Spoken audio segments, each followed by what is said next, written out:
અત્યારે હાલ અમારી ડીઓ ઓફિસના કર્મચારીઓ તપાસ ટીમ તરીકે જાય છે. છેલ્લા એક અઠવાડિયામાં 42 જેટલી શાળાઓની અમારી તપાસ ટીમે જુદા જુદા મુદ્દાઓએ તપાસ કરી છે.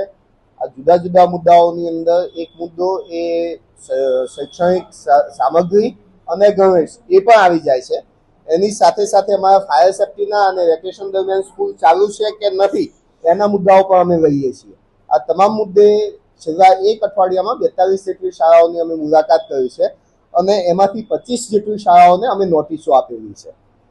આ શાળાઓમાં મહાત્મા ગાંધી ઉડાન સ્કૂલ, વાસુદેવ વિદ્યાલય, આરાધના વિદ્યાલય, મોદી સ્કૂલ, સર્વોદય સ્કૂલ, તપોવન સ્કૂલ, ખોડાપીપળ હાઈસ્કૂલ, કૃષ્ણા વિદ્યાલય, જ્ઞાનદીપ વિદ્યાલય, શુભમ ગ્લોબલ, વિપુલ વિદ્યાલય, રામકૃષ્ણ વિદ્યાલય, નિવરાજ શૈક્ષણિક સંકુલ, રાજકુમાર કિરોલ પ્રાથમિક શાળા, વિનય મંદિર, સહજાનંદ વિદ્યા સંકુલ, ઉમા માધ્યમિક શાળા અને રાધિકા પ્રાથમિક શાળા આટલી શાળાઓની છે.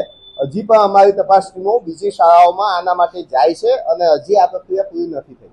નોટિસના ખુલાસા આવેથી એ ખુલાસાઓની ચકાસણી કરી અને એના જરૂર પડે હિયરિંગ રાખી આગળની નિયમ અનુસારની કાર્યવાહી કરવામાં આવશે. અમે સંપૂર્ણપણે એક જ નોટિસમાં 3 થી 4 મુદ્દાઓ પણ આવરી લીધા હોય એટલે અત્યારે હાલ જે 25 શાળાઓને નોટિસ આપવામાં આવી છે અને એ શાળાઓની યાદી હું જે બોલ્યો એ યાદી મુજબની શાળાઓને નોટિસ આપવામાં આવી છે. એમાં જુદા જુદા વિવિધ મુદ્દાઓ છે. કોક શાળાને એવું બને કે આ મુદ્દે ના આપી હોય પણ એ શાળાઓને ફાયર સેફ્ટી મુદ્દે પણ નોટિસ આપવામાં આવેલી છે.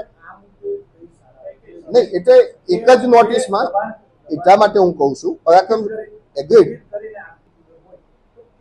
હા, એ મુદ્દાની અંદર જ આ બધી શાળાઓ છે. એ શાળાઓમાં ઇન્ક્લુડેડ મુદ્દાઓ છે એટલે ભાગ્યે જ કોઈ શાળા એવી બાકી રહી હશે કે જેની અંદર આ મુદ્દાનો પણ ઉલ્લેખ ન થયો હોય.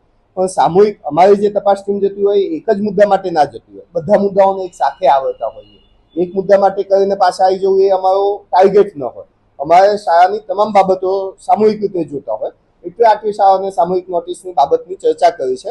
પણ આની અંદર પણ આ 25 પૈકીની હું એવું કહી શકું કે 16 થી 17 શાળાઓ એવી હશે કે જેને ગણવેશ અને પાઠ્યપુસ્તક મુદ્દે પણ નોટિસ આપેલી હશે. આમાં તમે ફિલ્ટરાઇઝેશન કહેશો તો એ થોડાક મારા માટે અઘરું છે અત્યારે હાલના તબક્કે. હિયરિંગમાં અમે બોલીશું. ફાયર સેફ્ટી છે, વેકેશન દરમિયાન સ્કૂલ ચાલુ રાખવાનો મુદ્દો છે, ગણવેશનો મુદ્દો છે, સ્ટેશનરી ખરીદવાનો મુદ્દો છે. આટલા મુદ્દાઓ મહત્વના છે. જો વેકેશન દરમિયાન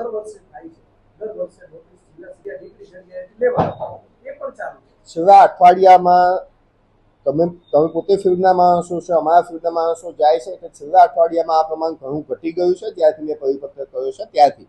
તે છતાં પણ જેની ધ્યાન ઉપર આવેલું છે એનું હિયરિંગ કરીએ છીએ અમે અને હિયરિંગના આધીન આગળનો નિર્ણય લઈશું. સરકારના જે નિયમો છે અને એમાં જે દંડની જોગવાઈઓ છે એ દંડની જોગવાઈઓમાં પણ આગળ વધવાની આ કચેરીની તૈયારી છે. 10,000 દંડની જોગવાઈ છે પહેલા નિયમના ભંગ બદલ. કોઈ વાલી સીધી રીતે અહીંયા એગ્રેસિવ થઈ અને એવી રીતે ફરિયાદ માટે નથી આવ્યા હજુ સુધી.